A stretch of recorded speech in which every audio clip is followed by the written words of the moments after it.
Magluto tayo ng arroz caldo. Meron tayong malagkit, kalamansi, bawang, sibuyas na mura, paa ng manok, ulo na paborito ng asawa ko, tsaka chicken, luya, and bawang sibuyas. Yan. Meron tayong pinainit na nakaserola. Lagyan natin ng mantika. Pag mainit na, igisa natin ang ating mga panakot or ingredients. Yan. Sibuyas. Halo-haloin lang natin.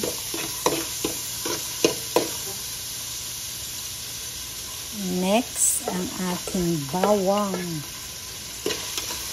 Pampabango sa ating mga niluluto. Yung mga panakot na igigisa. Tapos ang luya.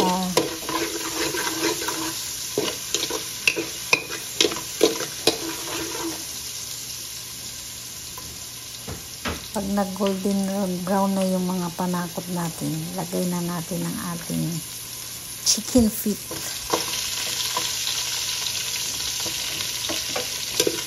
Muna natin ang chicken feet.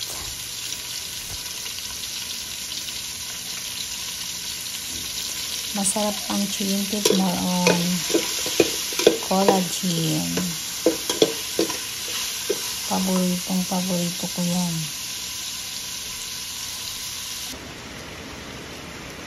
Yan, lagyan natin ng timpla. Paminta.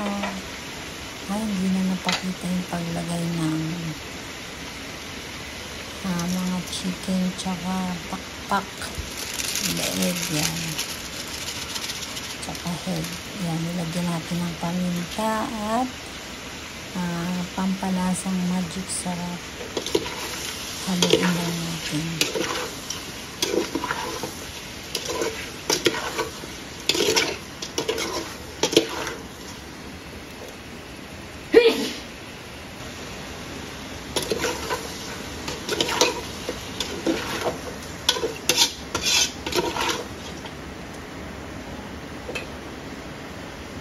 Next natin ang ating malagkit. Igigisa ko yan para malasa.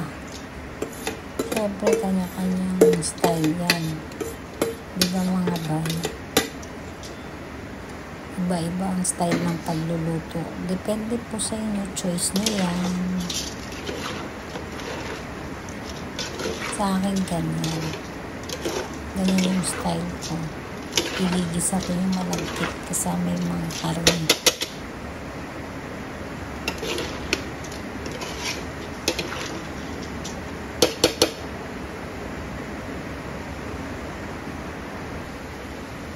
Saka ko lagyan ng tubig. Pinagdagan ko pa yan. Hindi lang pinakita. Tinakpan ko na yan.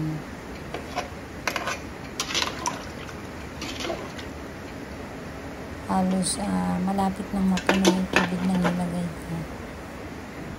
Hindi lang napakita sa camera. Ayan, kulong-kulo na.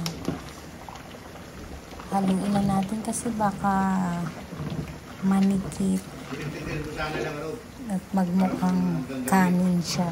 Ma'am?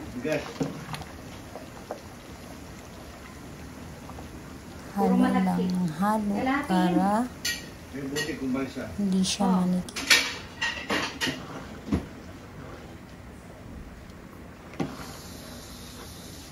Yan, di ba napapansin mo dumami yung sabaw kasi nga dinagdagan ko pa yun. Siguro mga 1 kalahati pa dun sa mangkok. Kasi maalsa yung malagkit eh.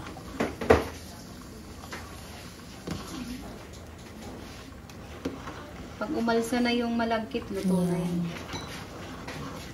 Malapit nang maluto. Malambot na ang lahat. Okay na to. Okay, thank you for watching na.